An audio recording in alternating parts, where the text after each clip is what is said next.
Ассалаумағалейкум. Бүгінгі бағдарлама бір ерекше болайын деп тұр. Үйлену үшін ғана келетін ниеттес деп атадық. Сонда жігітке қызды таныстырасыздар? Әйелдермен байланыс әйелдер болады. Қызға жігіт таныстырасыздар, болды ғой? Мақсаты қалай? Ер адамдармен жұмыс жасайтын адамдар, ол бөлек ер адамдар болады. Бір ана қалаудым, қосылайық деген сияқты бірдеңе болып кетпей ме ертең? Заңды келісім шартымыз бар. Ары қарай жігіт пен қыз Та бір мәселе емес қой, бұл отбасы орайын деп отыр. Негізі жұппен өмір сүргенді ұнатады да аталам ше. Әлі тұрмысқа шықпаған қыздар болса, олардан сұраңыздар. Міндетті түрде әкесі араласу керек. Осындай танысу бұрышына барайын деп жатырмын деп қалай айтады? Қыздың жасы 18 деген де бар ғой мысалы. Бұл қалай болар екен енді? 18 жасар қызды қабылдамаймыз дегендей. 21 жас сәйкес келмейді деген. Үшіншісі не болды деген? Атақты адамдар болуы мүмкін. VIP солар емес пе айтып? VIP жұлдыз деген. VIP жұлдыз деген. Көп жүрген сайын ер беделін жоғалтады ғой, Беделін жоғалтады, бір одан кейін күнәға бата бересің ғой. Келеді-ау деп қосып бересіздер. Енді ары қарай. Менің ең жақсы көретін жұмысым неке қию ғой. Болмаса, мінезім ашық деп жазып қойса ол. Бірақ енді кінәлайтын адамға дауа жоқ. Неке қиған молданың не күнәсі бар? Ол адамның табиғатына байланысты қарастырамыз. Қалай табамыз?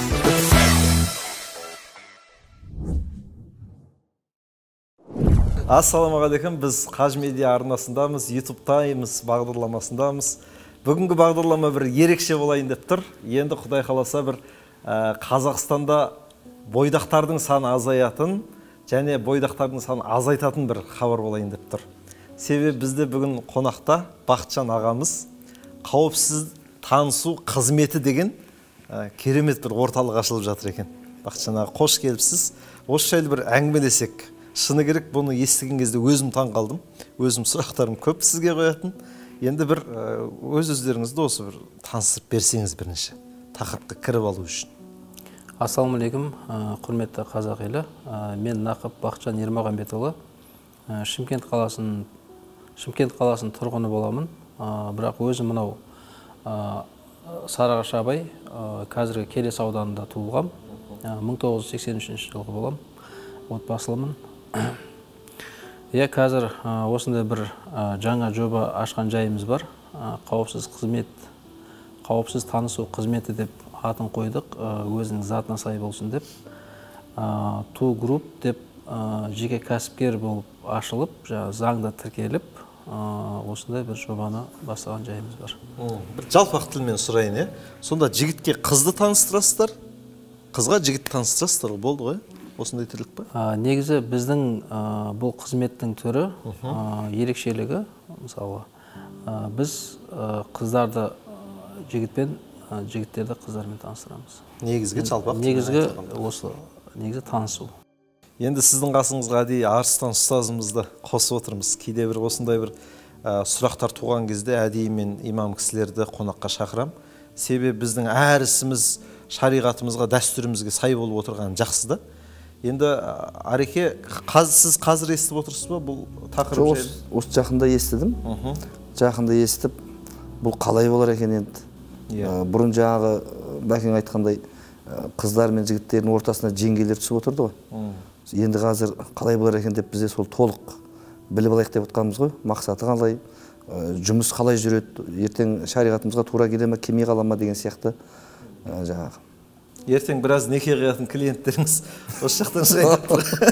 Бұйырса, менің ең жақсы көретін жұмысым неке қию ғой. Машалла. Енді Бақытжан аға, бұл ой, бұл идея жалпы қайдан келді, неден туды, бір уайымнан ба? Бұл негізінде, бұл идея біраз уақыт ойланып жүргем. Негізінде біздің мынау әдеп ғұрып салт дәстүр бойынша мынау қазақтың бұрынғы механизмдері болды бұрын. Жағдай жеңгелеріміз болды таныстыратын, араға түсетін бір адамдар болды да бұрынғы кездері. Қазір енді ақпараттың көптігі, адамдардың уақытының жоқтығы, осы көптеген мәселелер бойынша қазір адамдарда бір танысатын, бір қазақи болмыста болмаса бір имани тұрғыда бір ондай бір механизмдер қалмады деп өзім есептеп жатырмын да. Мен көптеген осындай танысу сайттарын, басқа өнімдерді зерттеп көрдім. Қалай жұмыс жасайды, не істейді, қалай таныстырады. Ол мүлдем басқаша екен олардікі.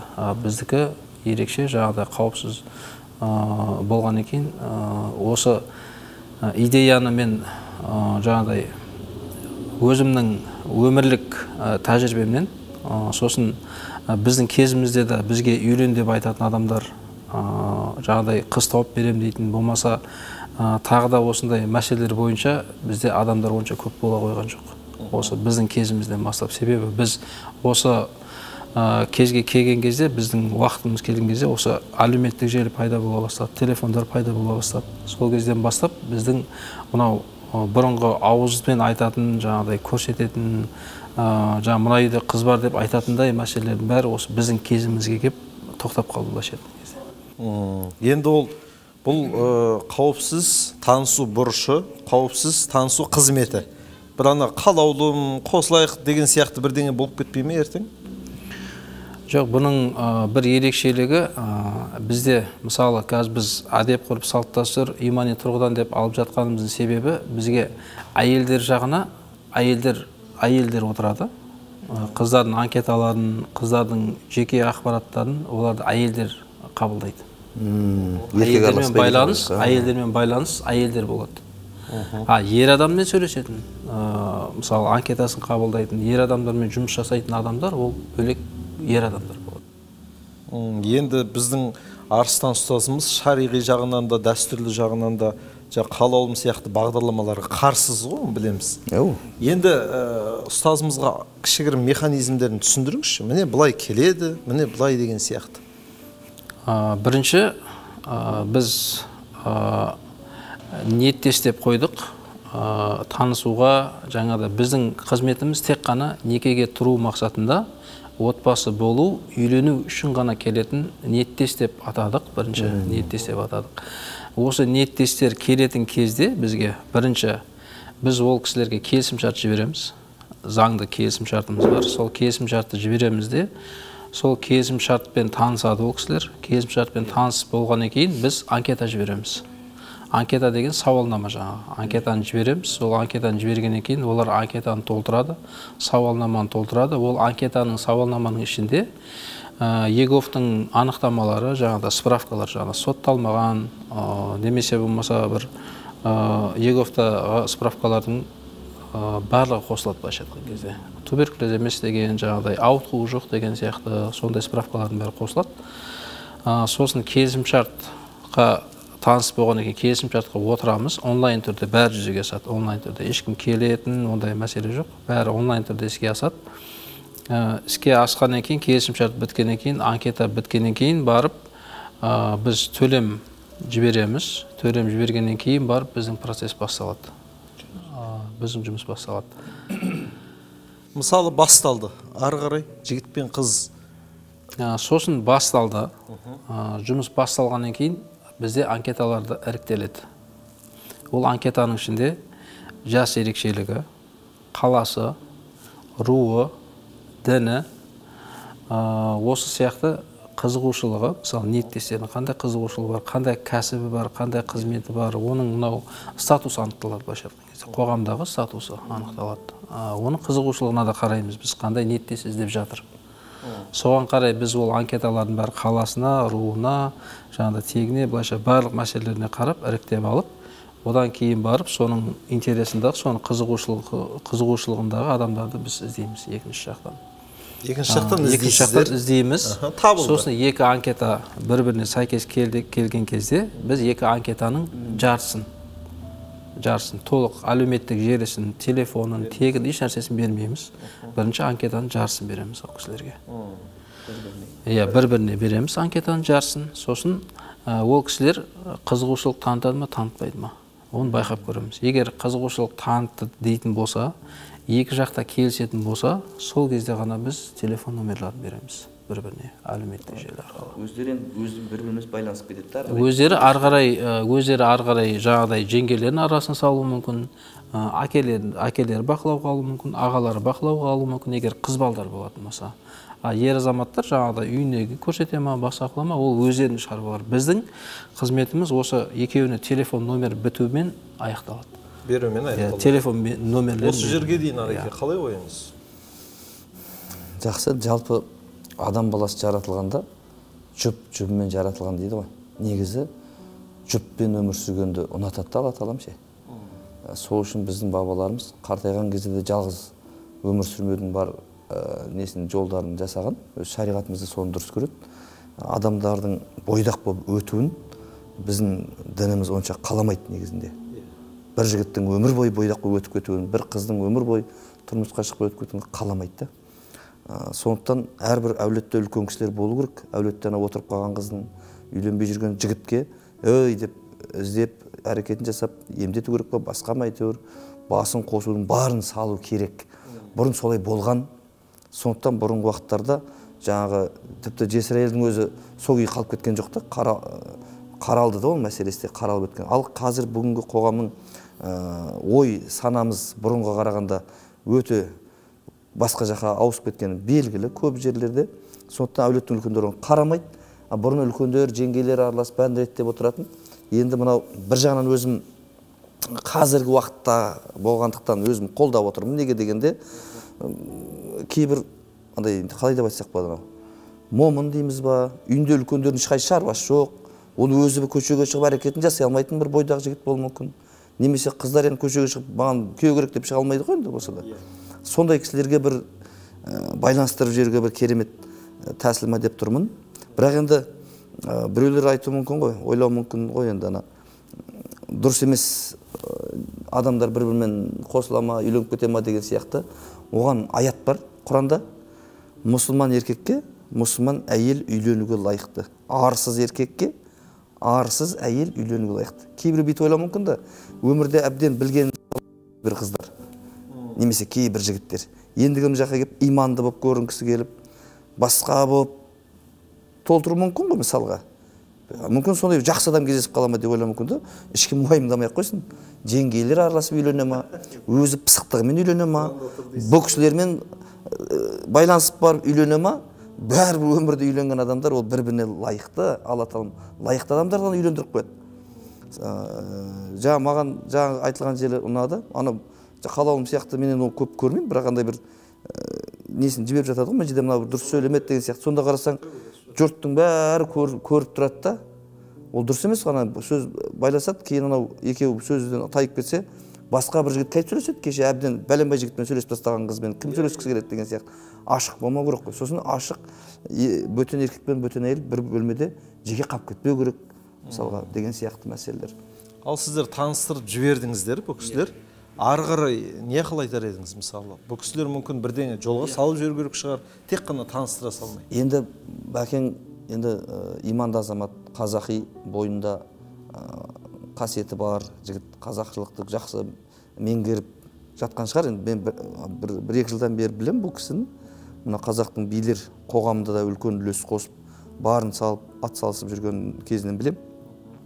Осы қаншалықты бір қазақшылығымыз оянса екен, салтымыз өзінің несіне қонса екен деген сияқты жүрген білем. Сондықтан ары қарай ана кісілер бірін-біріне жанындегі жартылай несі бір-біріне ұнап кеткен күннің өзінде де біздің дініміз, біздің ата бабаларымыз ұстанған дініміз ғой, ислам дініміз, бір керемет нәрсені айтады.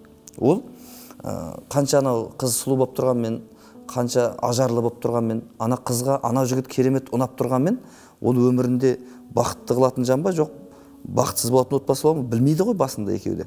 Бірақ соны білетін жолдары бар да біздің дінімізде. Соны білетін жолдары бар. Ол қандай десе, ол истихара намазы. Қазақша қажет намаз деген нәрсе бар.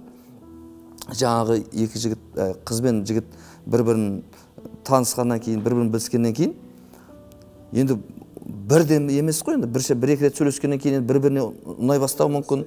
Осы кезде қалаған уақытында дәретін алып, 2 рәкат намаз оқиды, қажет намаз деген ниетпен оқиды да, сол намазын оқып болғаннан кейін, Раббым, мына бәлен түгеншенің қызы бәленше менің осы дүниеме, ақыретіме қайырлы болса, біздің басымызды қоса көр, бізге жеңілдік бер, Раббым деген дұғасын. Ал егер қайырсыз болса, менің осы дүниеме, ақыретіме қайырсыз болса, Алла тағала мені одан алыстат, оған қайырлы адаммен бас қосуын нәсіп ет деп жақсы дұғамызды айтып жататын болса, түсінде ма, немесе жүрегінде ма, Құдай белгі береді. Қызды оқыған дұрыс, жігітте оқыған дұрыс, белгі береді, анаған қарай жақындап немесе одан қашатын бір белгі береді. Бір күн оқығаннан кейін ешқандай белгі болмаса, тағы оқысын, 3 ретке дейін оқи берсін.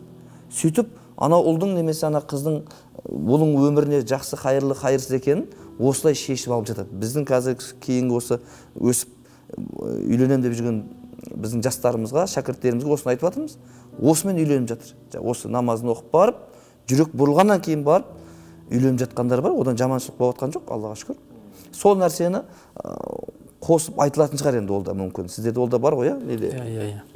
Енді біздің қазір ниетіміз, қазір біз үйленуге дейінгі қауіпсіздік шаралары, мысалы біз соны өзіміздің әлеуметтік парақшаларымызға салып қоймақшымыз. Бұрынғы ата-бабалардың сөздері болсын, жаңағыдай. Ол не деп аталады әлеуметтік желіде? Танысу.kz деп айтылады. Инстаграм желісінде біз соған бір тәрбиелік мәні бар материалдарды салып отырсақ, осы деп ойлап жатырмыз, ниет қылып жатырмыз. Соған үйленуге дейін сол жерге кірген адам өзі парақшаға қарап, оның ішінде не үшін үйленіп жатыр, не үшін келу керек, не үшін үйлену керек деген мәселелерді біз жаңағыдай салып отырсақ па деп ниеттеніп жатырмыз. Сосын ұстаздар бар, ақылдасып отыратын. Көп қой енді былай білім беріп жатқан ұстаздар бар, басқа медресенің ұстаздар бар, болмаса пәтуа бөлімі бар, мысалы пәтуа бөлімімен де ақылдасып отырады, мынандай мәселе не болады, мынандай мәселе не болады деген сияқты. Сосын үлкен ағаларымыз бар, мысалы ақсақалдар бар, аталарымыз бар, сол кісілерден де жаңағыдай ақылдасып, мынандай мәселе болып жатыр, мына сұрақты қалай шешсек болады деген сияқты біз келешекте сондай бір мәселелерді аталармен ақылдасып, осы білімді ұстаздармен ақылдасып солай шешіп отырсақ па деген ниетіміз. Бұл ниет жоспар ма әлде? Жоспар бұл нақты осы біздің қауіпсіздік қызметіне бағытталған, осы бекітілген. Мысалы пәтуа бөлімінен бір адам бекітіле ме? Жоқ, пәтуа бөлімінен бір адам бекітілмейді. Себебі ол пәтуа бөлімінің жұмысы бөлек, біздің жұмысымыз бөлек. Бұл кісілерде сұрақ туындағанда шығады да, біздің мүфтиятымыздың пәтуа бөлімі шығады. Сұрақ туындаса, мысалы, бізде қиыншылықтар, бір мәселе туындаса ғана біз пәтуа бөліміне сұрап ақылдасамыз. Енді бір мәселені есіме шықпай тұрып айта салайыншы. Жаңағы қосымша біздің дінімізде ұл балдар үйленетін кезде толықтай өзі шеше алады. Кімді алсам екен деген мәселеде толықтай шешім өзі шығаруға мүмкіндік бар. Енді ата-анасымен ақылдасып шешкен тамаша ғой енді.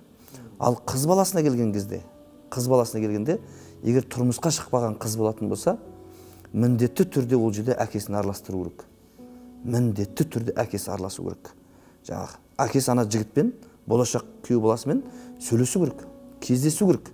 Ал әкесі өмірден өтіп кеткен, немесе баяғыда ажырасып жоқ болып кеткен, оның қыздың бар жоғын білмейтіндер де бар ғой өмірде мысалға. Немесе бар болған білсе де араласпайтын әкелер болып қалуы мүмкін ғой. Өмір болғаннан кейін айтып жатырмын. Ондай жағдайда қыздың ағалары, інілер араласу керек болады. Кімге тұрмысқа шығайын деп жатқан? Қыздың бір рет ажырасқан, күйеуі қайтыс болған әйелдер туралы айтып жатқан жоқпын. Олар өздері шешім шығара алады. Бірақ олар да әкесімен, бар болса аға інілерімен шешім қабылдаған дұрыс болады оларға да. Сосын, ал енді сұрақ, әкесі жоқ қыздың, ағасы да інісі де жоқ болатын болса, енді кіммен ақылдасу керек десе, әкесінің аға інілерімен ақылдасу керек болады. Ағайындар ғой енді. Ағайындармен ақылдасу. Біздің дініміз осыны үйретеді, және бабаларымыз да осыны ұстанып келген, одан ешкім опық жемеген. Анасы рұқсат бермейді шариғатымызда.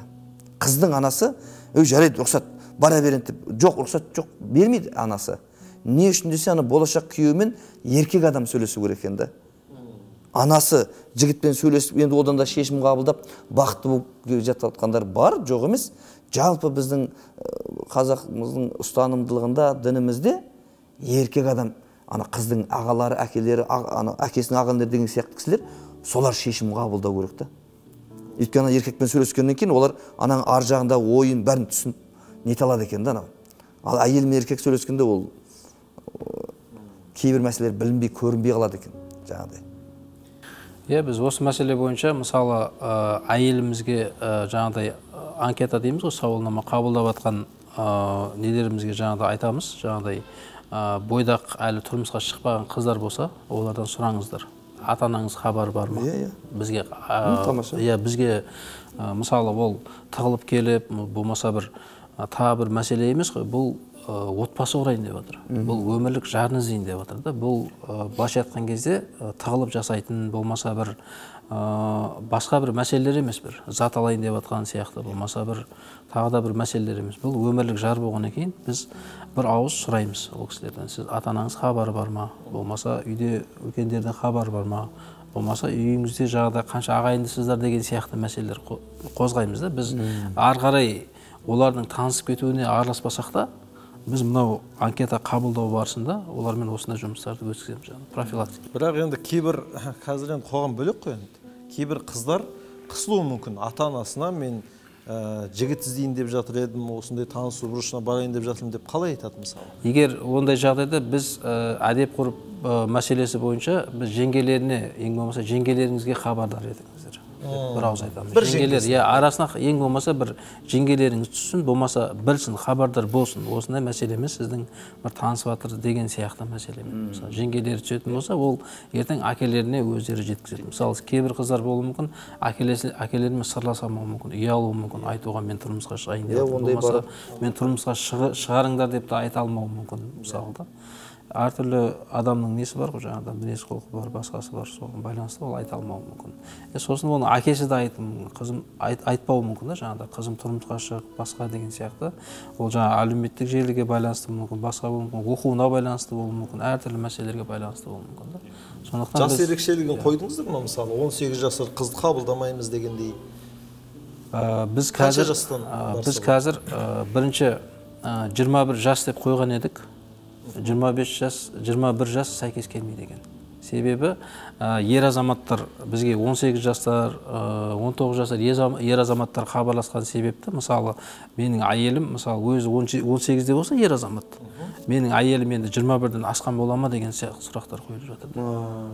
Сол мәселенің шешімімен біз қазір Қазақстан заңы бойынша 18 жасқа толған, кәмелеттік жасқа толған жас деп 18 жас деп қойдық. Жігітті. Ол бір жас жігіттер 18 бола ма, 19 бола ма, айырмашылық жоқ, 21 бола ма, бірақ қыздың ең төменгі жасы 18 деп солай қойдық. Қыздың жасы 18 деген де бар ғой, мысалы. Сол сияқты. Қазір көп кездесіп жүрміз, 40-тағы бойдағы жігіттер бар. Оларға да мүмкін ғой? Әрине, біз жаңағы 3 пакетке бөлдік қой. Мысалы, біз бірінші пакетке стандарт деп қойдық. Стандарт деп қойдық. Оның ішіне бойдақтар кіреді. Үйленбеген, бойдақ, әлі тұрмыс құрмаған мүлдем. Екінші VIP күрделі деп қойдық. VIP күрделі. Ол күрделі деген оның ішінде күрделінің бәрі кіреді оның ішіне. Біз күрделіге жатамыз. Демек ажырасқан бар, бір баласы бар, екі баласы бар. Жаңағыдай ол мүгедек болуы мүмкін. Біз олардың мүгедек болған үшін біз оларға бетіне басып айтпаймыз. Себебі ол мүгедексің ба, басқасың ба деген ол дұрыс емес мәселе болып қалады. Сол үшін біз күрделі деп қойдық. Соның бәрін соның ішінде қамтамасыз ету үшін. Үшіншісі не болды екен? Үшінші пакеті ол атақты адамдар болуы мүмкін. Өзін өте жоғары санатқа бағалайтын адамдар болуы мүмкін. VIP солар емес пе? Ол жоқ. VIP жұлдыз деген ол. VIP жұлдыз деген. VIP жұлдыз деген ол жұлдыздар болуы мүмкін, атақты адамдар болуы мүмкін, кәсіпкерлер болуы мүмкін, атақты мысалы кәсібімен басқамен уақыт өткізіп алған болуы мүмкін. Мүмкін мүлдем уақытсыз жоқ болуы мүмкін ол адамдардың ше. Қызбен алуға, мысалы оның ниетін біліп жүруге, болмаса бір тағы да бір мәселелер бойынша мысалы әртүрлі қоғамда адамдар болған екен, біз барлық осы нені қамтимыз деп, осы 3 пакетті қойдық. Бірінші стандарт, сосын VIP күрделі, сосын VIP жұлдыз деп осы 3 пакет. О жағында реттеу керек сияқты, әйтпесе жұлдыздарымыздың көбісі қазір. Енді бұл жұлдыз деген мәселеде біз жаңағыда аты шығып кеткен жұлдыздарды қарастырмаймыз. Бұл аты шықпаған болуы да мүмкін. Бұл өзін келешекте бұл өте жұлдыз неге бағалау да мүмкін адамдар, өзін жоғары санау да мүмкін да. Сол үшін бұл жұлдыз деген мағынасы жаңағыдай жұлдыздардың не алады емес, бірақ ішінде жұлдыздар да болуы мүмкін, ішінде өзіміздің әншілер болуы мүмкін, басқалар болуы мүмкін, бірақ бәріне бірдей болады біздің кезіміз. Шынымен маған бір атағы бар әнші жай келіп сұрады да, осындай үйлену керек еді деп. Жақсы қыз бар ма деп. Жақсы қыз бар ма деп. Сонымен ой сізге табылмай дейміз ғой енді. Керісінше бізге қиын екен дейді да. Кез келген жерде айта алмайсың, кез келген жерде жеке өміріңді шығара алмайсың.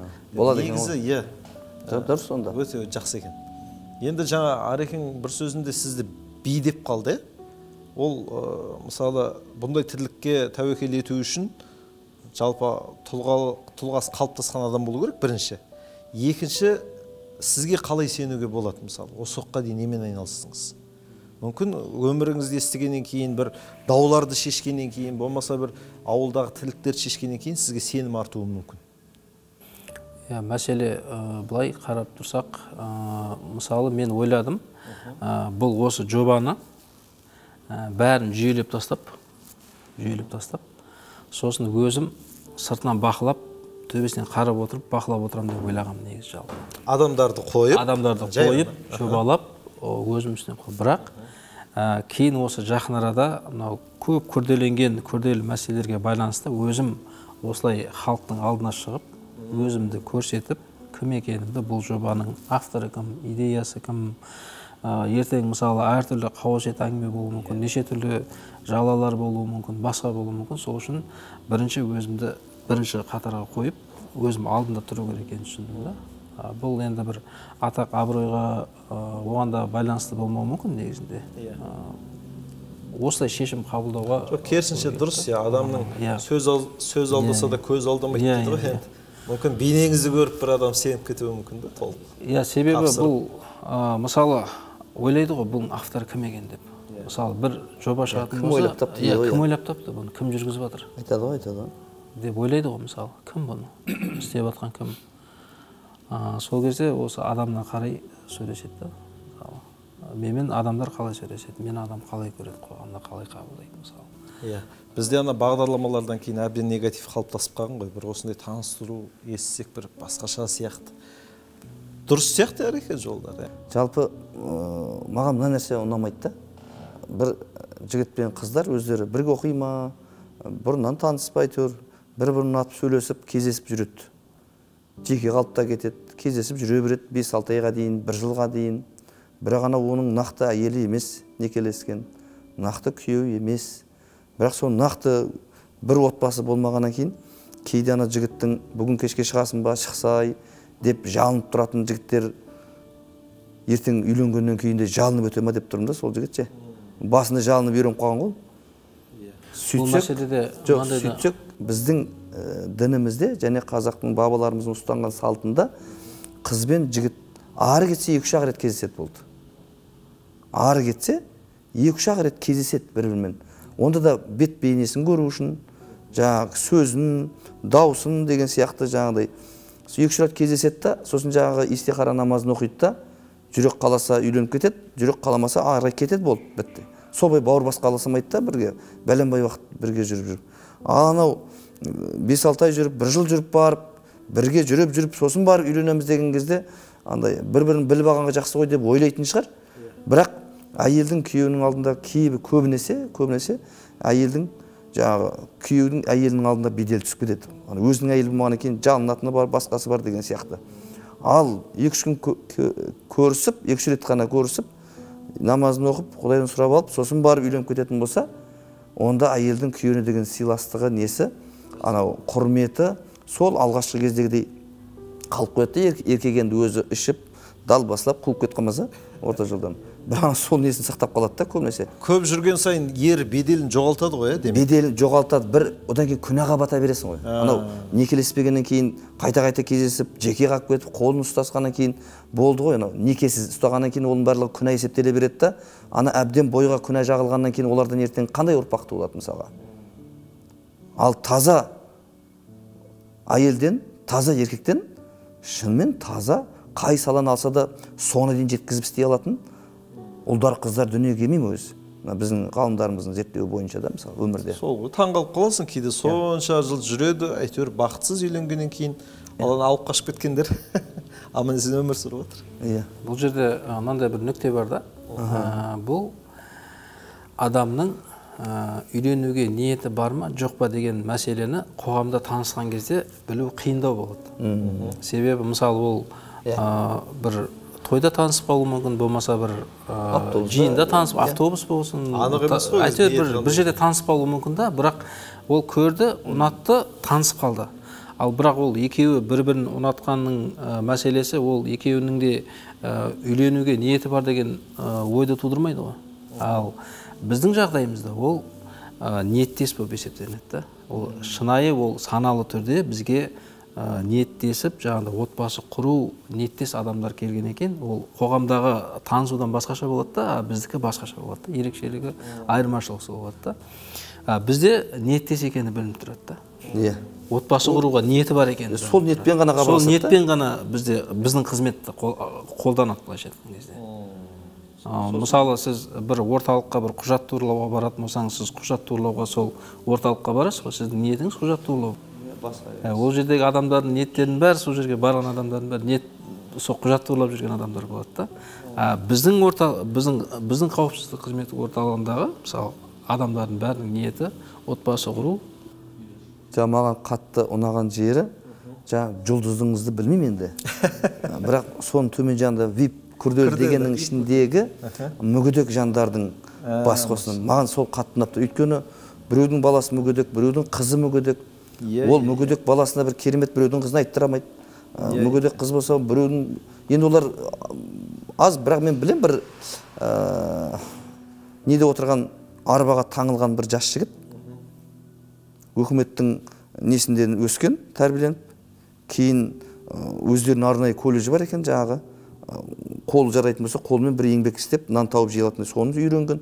Соны студент болып, соны үйреніп жүріп, осы несімен жаңағы арбасымен мешітке келіп намазға қатысып жүрген баланы көргем. Сөйтсек, сол бала өзінің аяғы онша жарамайды, бірақ қолында күш бар. Сол бала коляскадан түсіп, мешіттің дәретханасын тазалап жүрген жағдай болғанда ана жігіттің. Құдайдың құдіреті сол жігітке кейін біз телефонмен байланысып тұрдық, мен нөмірін жазып алдым, менікін жазып алдым, байланысып тұрдық. Бір күні тойға шақырады ғой жаңағы жігіт. Үйленіп жатыр маға дейді ғой. Қазақтың әп-әдемі сұлу қызы, орамалын әдемілеп, қазақшылап тағып алған. Сұлу қазақтың қызы, қазақша камзол киіп алған, арбасының қасында тұр. Ана кісімен үйленіп жатыр, отбасын құрып жатыр. Дені сау. Сөйтсек, енді Алланың қалауы ғой енді бұл жерде да. Бірақ енді барлық олай емес қой деген кеп тұр да. Мүгедек енді Алланың жаратылысы ғой енді, андай сөйтіп жаратылып қалды, бірақ енді сонда ол да бір өмірде үйленбей өту керек пе? Үйлену керек. Бірақ жар табу қиындау болатын шығар деп жатқан ғой. Сонда жаңағы жерде бәрі анкетасына толтырғанда бір-біріне сәйкес арғай бір-біріне үй болып кетуге мүмкіндігі болғанда, сол жер бір маған қатты ұнап тұр. Өйткені шынайы түрде бір-бірін табуға оңай болады екен да жаңағы жерде. Сосын мен бір байқағаным, мысалы, мүгедек болсын, жаңағыдай бір кемістік болсын, басқа ондай адамдарда не болады екен жаңағыдай. Егер сіз оны қоғамнан бөлектеп алып, оларға жекеше былайнан жаныңыз ашып, оларды мүшіркеп қарайтын болсаңыз, ол дұрыс болмайды екен. Сондықтан біз бұл мәселені жаңағыдай ол адамдардың намысына тимеу үшін осының бәрін біз күрделі деп ат қойдық та, бірақ оның ішінде, күрделінің ішінде бәрі бар бізде. Мысалы, біз олардан да біз ақыламыз. Себебі ол да қоғамның мүшесі. Олар да өзін басқалар сияқты сезіну керек. Олардан ақы алмау ол дұрыс емес. Олар бір кемсіткен сияқты сондай бір нәрсеге алып келуі мүмкін да. Оларға ауыр тиюі мүмкін. Оларға жаңа біреу олар бізден артық ойлануы мүмкін да. Мысалы, көп нәрселерде бізден артық ойлануы мүмкін. Мысалы, себебі олардың сезімдері бізге қараған кезде өте қатты дамыған. Жаңа ақылы деп қалдыңыз енді. Осынша тірлік тегін емес қой енді. Оның үстіне жаңағы тегін болса да, кім болса сол сауалнамаға қатысып, анкета толтырып, сөйтіп кететін сияқты. Жасырын болмаса қалай бағалар? Бір мәселені айта кетейін, осы жерде қыз балалар болсын, әйел азаматшалар болсын, барлығына бізде ақылы. Себебі көп жерлерде байқасаңыз, қыздарға тегін деп жатады, тағы бірдеңе деп жатады. Ондай таныстырған емес, біз көрген емес. Көп жер болғанда қыз балдарға жеңілдік деп жатады.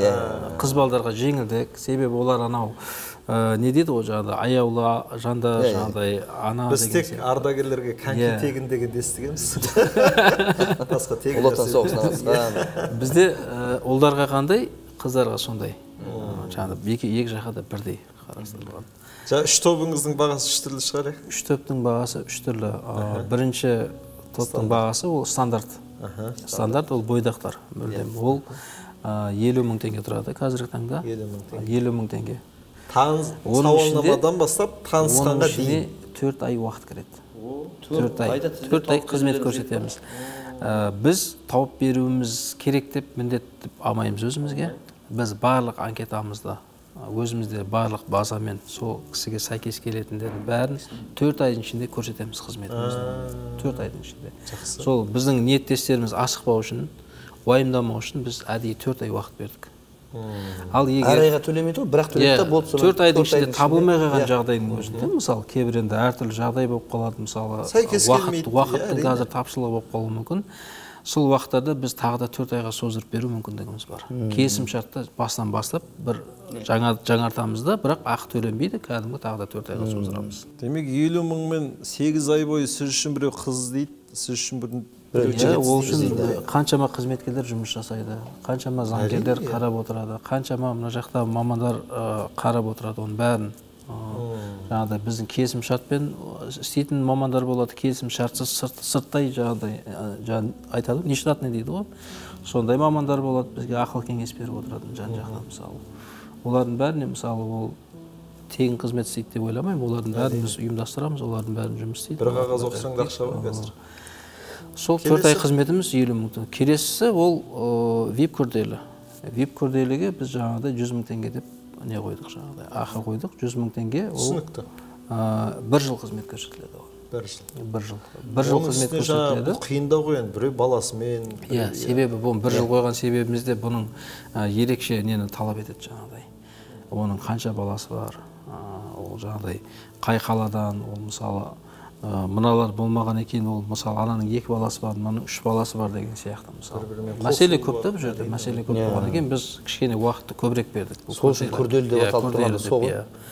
Күрделіге де біз сондай мысалы 1 жылдың ішінде табылмай қалған жағдайда біз тағы да 1 жыл қосып беруге мүмкіндігіміз бар.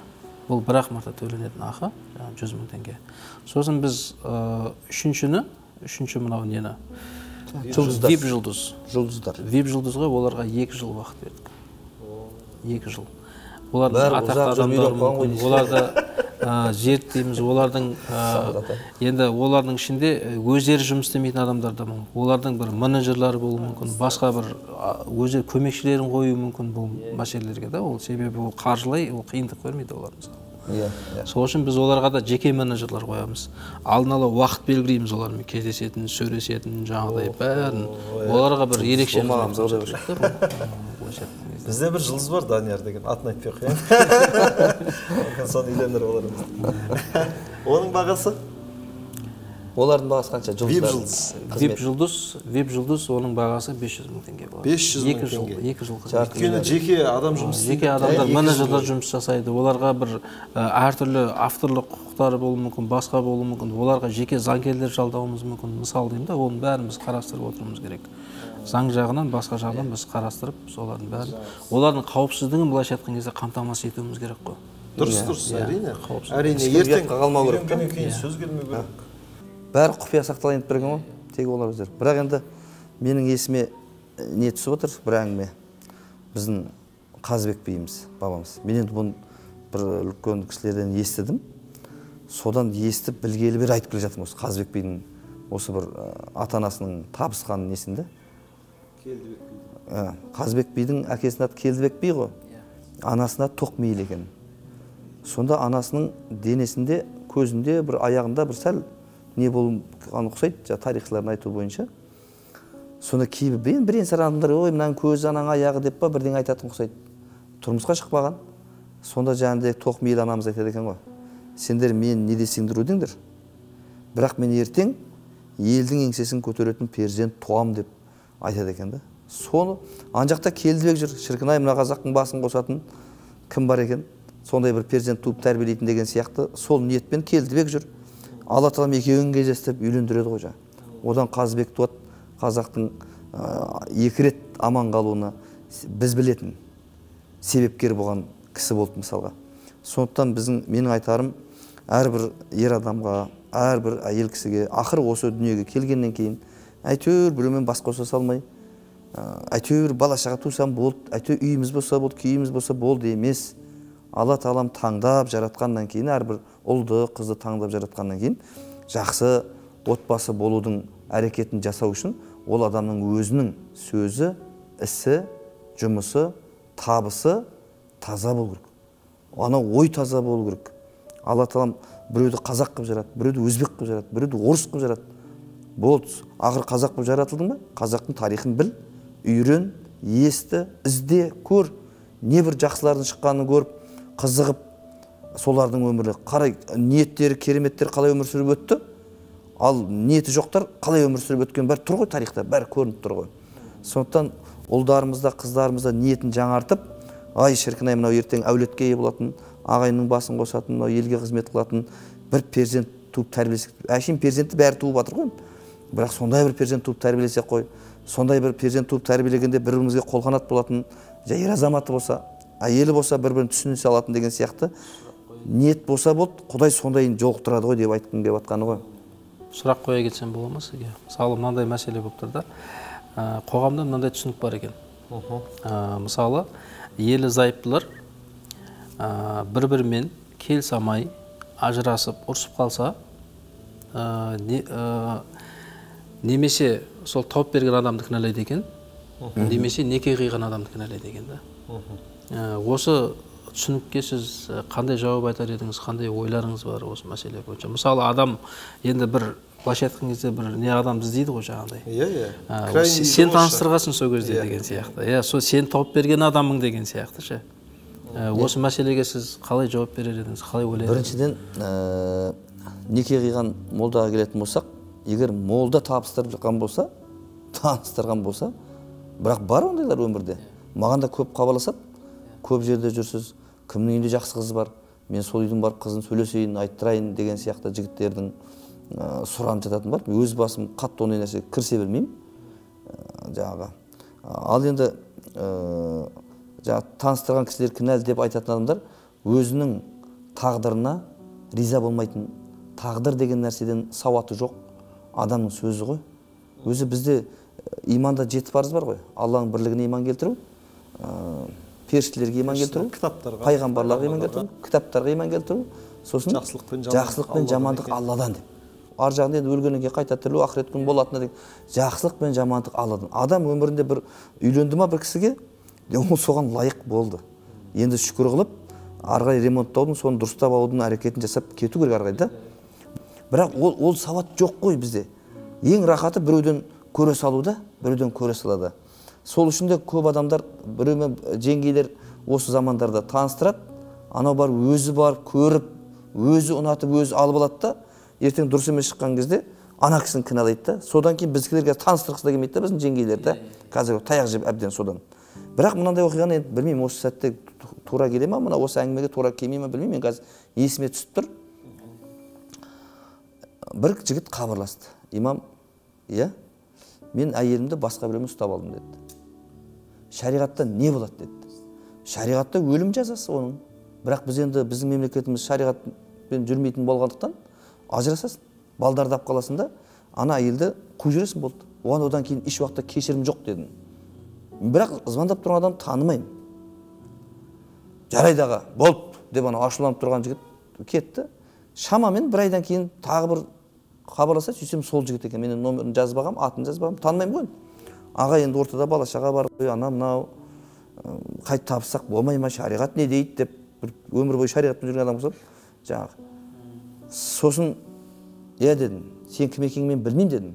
Бірақ сен осы әйел бала шағымен тұрып жүріп, басқа бір қатынға некесіз барған бәлесің осы сен дедім да.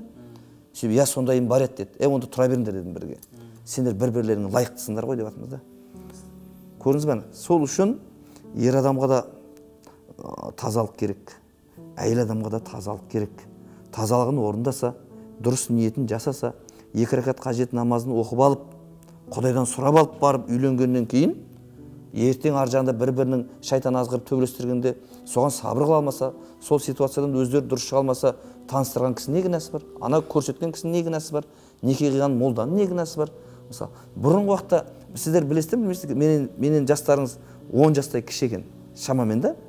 Мен бала кезінде 96 жыл имам болдым ғой, 96 жыл мен имам болдым ауылға.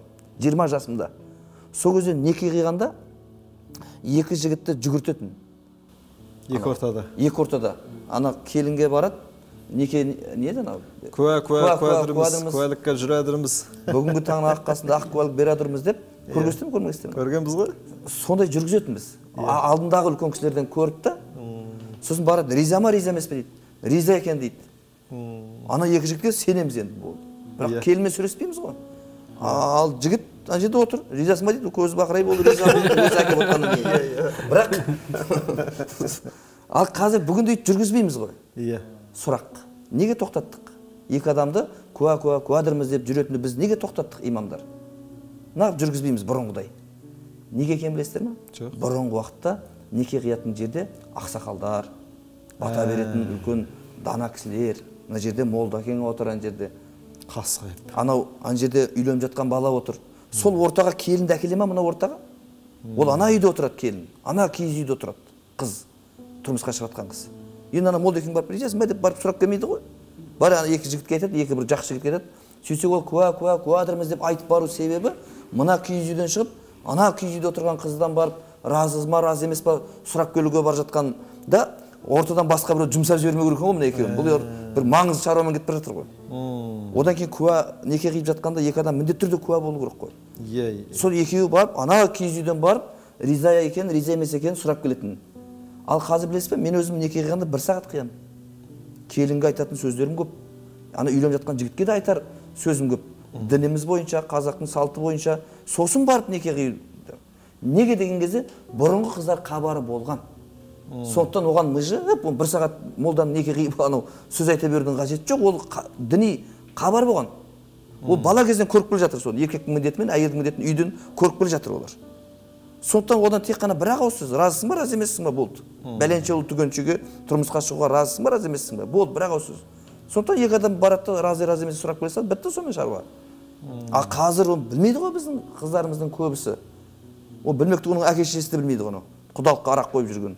Ол қыздың бақытына, қызының ұлының үйленіп жатқанда бақытты болу, бақытты болмауының шаруасы жоқ. Алкаштар жинап алған. Жаңағы барып арағын қойып отқан ата-ана қайдан білсін ол баласына бақыттың қайда екенін ол. Мысалы. Сіздер енді таныстырасыздар ғой бәке, бір мен таныстырасыздар, бірақ енді сауалнамада мінез жазылмайды.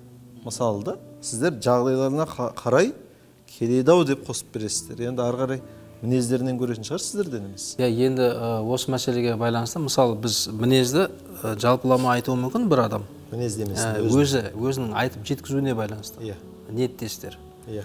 Ол жуас деп жазып қоя салуы мүмкін, болмаса мінезім ашық деп жазып қоя салуы мүмкін. Енді өзін жабан. Өзінің айтуына байланысты да. Енді ол толықтырып жазуы мүмкін. Мандай біткен кезде сөйтемін, сақтай алмай қалам, болмаса тағы да қыз балықым бар деген сияқты ашып жазуы мүмкін. Ол адамның табиғатына байланысты қарастырамыз. Себебі ол мінезін өзі ашық айта алады ма, ашық айта алмайды ма? Ұяла ма? Ұялшақпын деп айтуы мүмкін, болмаса бір момынмын деп айтуы мүмкін, жуаспын деп айтуы мүмкін. Бірақ жарайды, қыздар жағын әйелдер сөйлеседі, әйелдер байланысады. Олармен сіздер. Сонда ана жігітпен сіздер кездесесіздер ме, кездеспейсіздер ме? Тек онлайн ба? Біз онлайн. Біз арасында видеозвонок ұйымдастыруымыз мүмкін.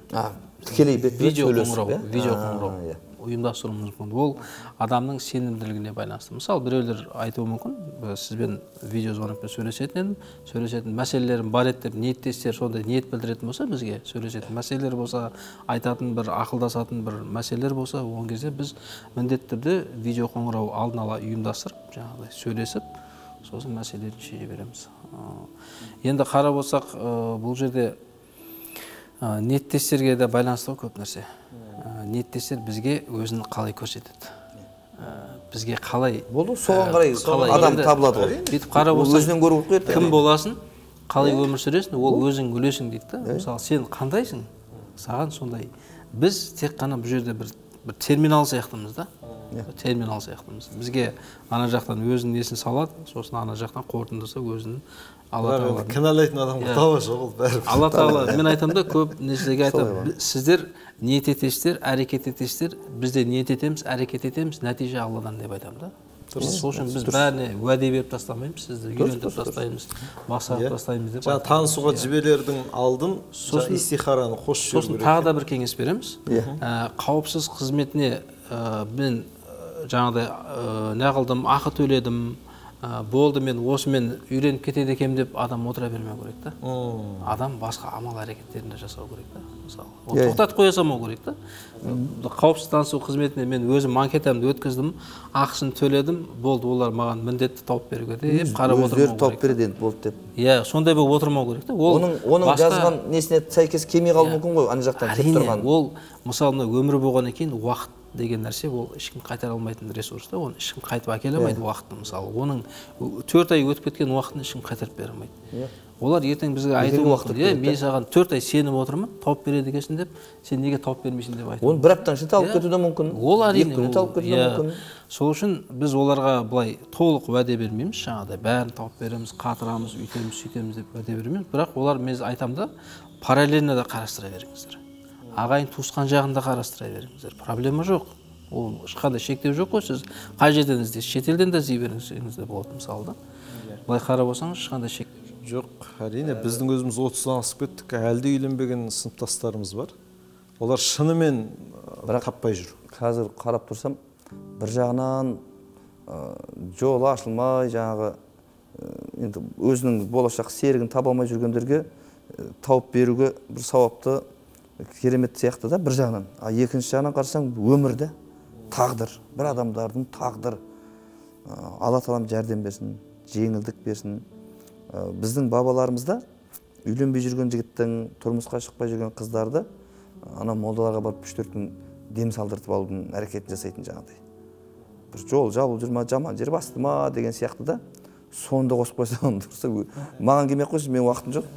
Өз ауыл молдаларына. Мен де осы орайда бір жаңағыдай бізде енді әкеміз, бізде енді біз әкеміз мысалы, біз өзіміз сияқты әкелерге мысалы ертең олардың да қыздары бой жетеді, ұлдары ер жетеді мысалы, олардың міндеттерінің 3 міндетінің бірі жаңағыдай тұрмысқа беру, үйлендіру болатын болса, біз әкелерге де осы бір кеңес ретінде айтсақ па деп ойлаймын да жаңағыдай әкелерге. Осы қыздарыңызды кішкене қарасаңыздар, кішкене бір әлеуметтік желіде ол кіммен танысып жатыр, мысалы қандай адамдармен танысып жатыр, ол ертең алаяқ болып қалмай ма, ертең ол алданып қалмай ма. Одан да сіз мейлі жеңгелері бар болсын, жеңгелері ағалар бар болсын қарап жүрген, бірақ біздің қауіпсіз танысу қызметін қолданып, пайдаланып, осының бір жемісін көрсе деген бір енді дұрыс, тамаша. Біздің қазақта қазір тарихтарды іздестіріп жатырмыз, тарих жақсы білетіндермен кездесуге барып жатырмын. Кішкене кітап қарап жатырмыз. Сонда қарап тұрсаң, бізде көбінесе әкелері, аталары құда түсіп келіп отырған ғой. Ана бала асық ойнап жүрген кезде, ана үйдің қызына құда түсіп келдім деп, бір үйір жылқысын беріп, шешіп қойған, ол кімді аласың сұрамайды ана баладан.